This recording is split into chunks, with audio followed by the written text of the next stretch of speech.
एक घना और सुंदर जंगल था जहां बहुत सारे जानवर रहते थे। इस जंगल में एक बड़ा और शक्तिशाली हाथी रहता था जिसका नाम था मोती।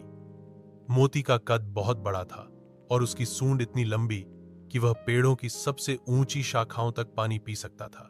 जंगल के सभी जानवर मोती को बहुत सम्मान देते थे क्योंकि वह बहुत ताकतवर और समझदार था। लेकिन कभी कभी मोती को यह लगने लगा था कि वह सबसे बड़ा और सबसे ताकतवर जानवर है, इसलिए उसे छोटे जानवरों की कोई परवाह नहीं थी। एक दिन जंगल में तेज धूप थी और मोती तालाब के पास पानी पीने आया। वह बड़ी ही आराम से तालाब के किनारे पानी पी रहा था जब अचानक उसकी एक टांग फिसल गई। तालाब का किनारा थोड़ा फिसलन भरा था और मोती का पैर फिसल गया। मोती खुद को संभालने की कोशिश करने लगा, लेकिन वह गहरे कीचड़ में फंस गया था। वह बाहर नहीं निकल पा रहा था। मोती परेशान हो गया। उसने जोर से आवाज लगाई, कोई मेरी मदद करो, मैं फंस गया हूं। तभी पास ही से एक छोटा सा चूहा तेजी से दौड़ता हुआ आया। उसका नाम था चिंटू। चिंटू छोटा था लेकिन बहुत ही चालाक और बहादुर। वह जंगल के छोटे जानवरों का दोस्त था और अक्सर उनकी मदद करता था। चिंटू ने मोती की हालत देखी तो उसने कहा, मोती भैया, मैं तुम्हारी मदद करता हूं, घबराओ मत। मोती ने कहा, लेकिन चिंटू, तुम इतने छोटे हो, तुम मेरी मदद कैसे कर सकते हो?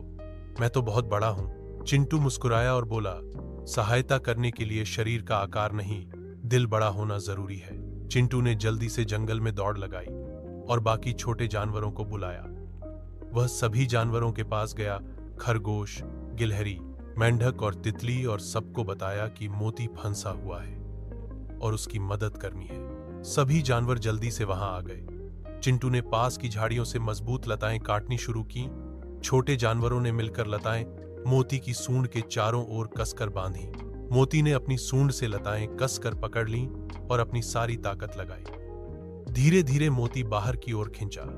थोड़ी मेहनत के बाद वह कीचड़ से बाहर निकल गया और सुरक्षित जगह पर आ गया। मोती बहुत खुश हुआ। उसने चिंटू की तरफ देखा और कहा, तुमने मेरी बहुत मदद की चिंटू। मैं कभी नहीं सोचता था कि तुम जैसे छोटे जानवर मेरी इतनी मदद कर सकते हो। चिंटू ने हंसते हुए कहा, मोती भैया, बड़ा होना जरूरी नहीं, दिल बड़ा होना जरूरी है।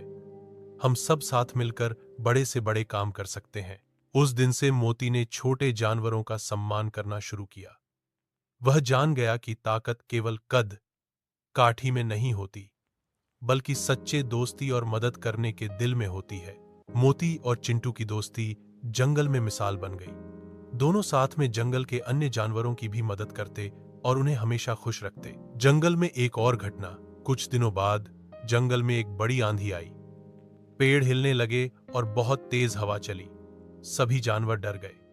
पेड़ों की टहनियां टूट रही थीं और पत्ते उड़ रहे थे।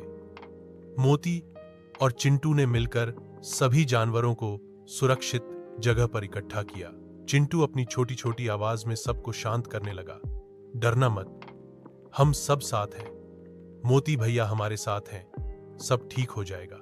मोती ने अपनी सूंड से बड़ी बड़ी शाखाएं हटाईं ताकि रास्ता साफ हो जाए। उसने अपने बड़े शरीर से कई जानवरों को बारिश और हवा से बचाया। आंधी के बाद सभी जानवरों ने मोती और चिंटू की बहादुरी और दोस्ती की बहुत प्रशंसा की। सभी ने मिलकर जंगल की सफाई की और पेड़ पौधों को फिर से उगाया।